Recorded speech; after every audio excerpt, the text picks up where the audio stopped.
And welcome back to Sports Central, everybody. Mark Jackson along with my co-host, Mr. Hank Longo. Yes, indeed. And, Hank, before you give thanks to not our creator, but our sponsor, yes, two totally different things.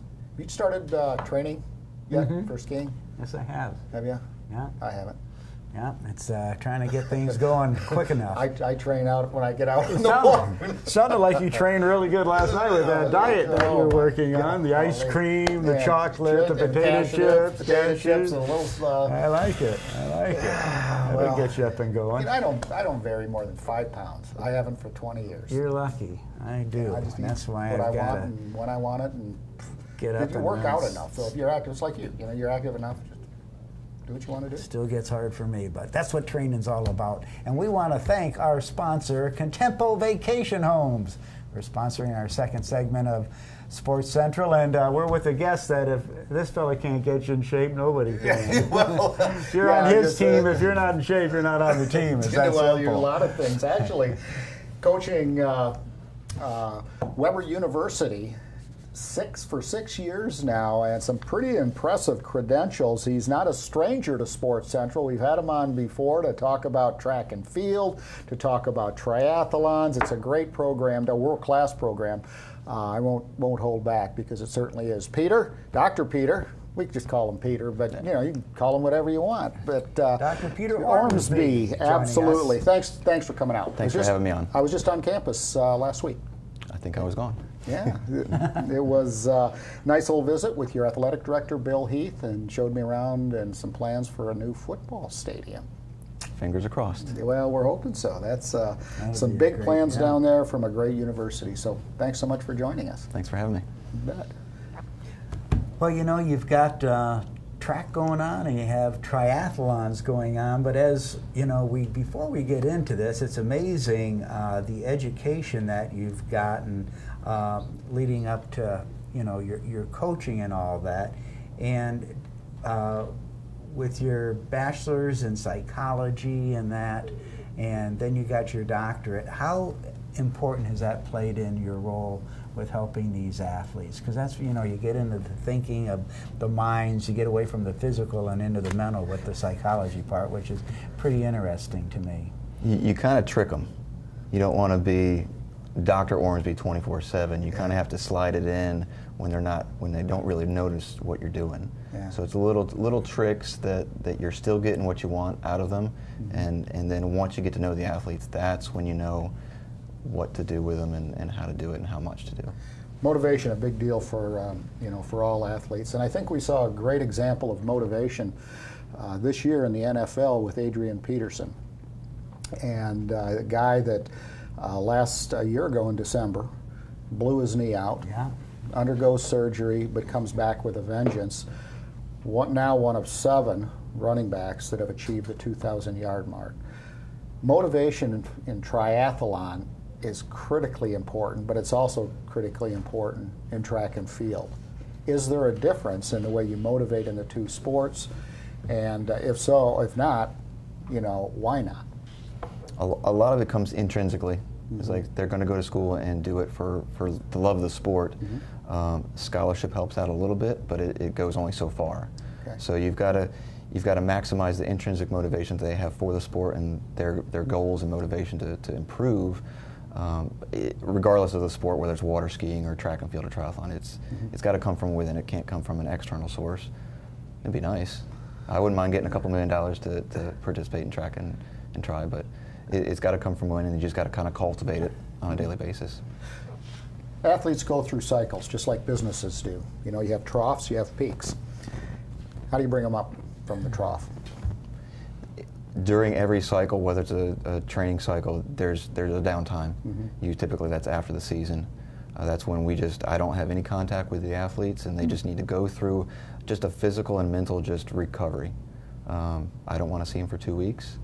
Sometimes it's longer, depending on Christmas break. Of course, I don't see them for about 6 weeks. Yeah. But that's when that motivation kind of to get to the national championship or conference titles and stuff like that. So it's goals. A lot of it comes down to goals for both myself, the team, and the individual. Well, you're also a USA Triathlon Level 1 coach. Finishing up. Just finishing Yeah. up. Now, there's only like 2,000 of you guys throughout the country, and there's, what, 150,000 triathletes? That's what they told us at the clinic, that there's very few coaches for a lot of athletes. Mm-hmm. So once I get that, it'll be one of the few. Mm-hmm. Your season starts actually for track and field in January. Then with the triathlon schedule, it starts in February. So as things get going, you had a little break during Christmas. These have to be dedicated athletes that while they're gone, they're training without you there to get ready. Because when you get back in school, you basically, no pun intended, are hitting the pavement running, to get into these the championships. The Gator Invitational, tell us about that. You're starting off with that pretty big event. The track and field schedule, indoor and outdoor, is probably the most probably one of the bigger schedules we've done. It's a lot more traveling than we're used to, and that puts a little more onus on the athletes to do the work over this Christmas break. So we go straight from UF. We drive from UF up to UNC for a 2-day meet at Chapel UNC. Hill, yeah. Mm-hmm. And then we go back to UF for the Jimmy Carnes Invitational a week later. So it's a lot of travel for the kids, but a lot of them like to travel. Mm-hmm. That's the whole point of college athletics in my mind, is the ability to travel, see different states. A lot of the kids in Florida haven't been out of the state to race. So it's exciting for both myself and them. You got to check this out. It's actually called the Club Med Triathlon, the very first triathlon event of the year. Club Med Triathlon, but it's in Miami. Can you imagine those students up in Wisconsin, New York, Ohio, coming down North Dakota? Yeah. Coming down for an event. And it's February 12th. Yeah. Oh, Feels like it's the middle of June. I feel bad for them. No, it's a great opportunity. So are you still doing some triathlon stuff yourself? With the start of the team, I've actually kind of rekindled that motivation for myself to get back to racing. Okay. So I've already signed up for the Clearmont Summer Series. Okay. Looking at a half Ironman type distance in October up in Clearmont. So I'm excited. How about for myself? Well, how about the Ironman in Haines City? I mean, the Ironman, 76 or 70.3. 70.3. Yeah, is that something that's it's right before our national championship. Oh, so no way then. Yeah, it's a tough time of the season.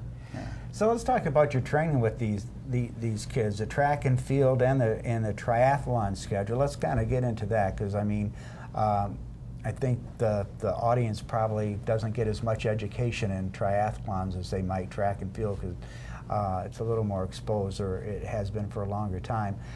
What kind of pace do you put them through? The event, they have to run how far? It all depends on the events. Early season, especially February, March, sprint triathlon, so very short. And then the championship at Clearmont, the Great Clearmont, March, I think it's 23rd, 24th. A little longer Olympic distance, so you got the 10K and the 24K bike. We're all training for the longer type races, and of course with the shorter sprints, and just quicker paces and stuff like that, very intense. A lot of it's on their own as well. I may see them for a couple track workouts a week, but they'll bike and swim.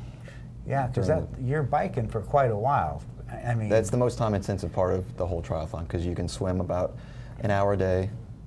You're running about 30 to an hour a day. The bike is definitely a 2-hour a day commitment. So you get about 4 hours a day into training on top of school. Oh, it's unbelievable. If you haven't been down to Weber University lately, everybody, it is phenomenal. If you're an athlete, you want a good education, Weber's a place. I mean, Bill Heath took me on a tour of their weight facility. Man, it's unreal. They got tons of benches and squat racks and all of this type of stuff. Beautiful pool outside. You're right on the lake. You're right on the lake. It's gorgeous. Unbelievable. Well, Peter, wow. Looking at this schedule, that is an unbelievably challenging schedule, professionally and personally, man. Yeah. Almost my condolences in one breath, but you do have some downtime. Best of luck this year. Thank you very much. Take the team to new heights, and we'll look forward to talking with you next year, or hopefully this year, maybe during the season, if we can drag you away from Weber for a couple of minutes.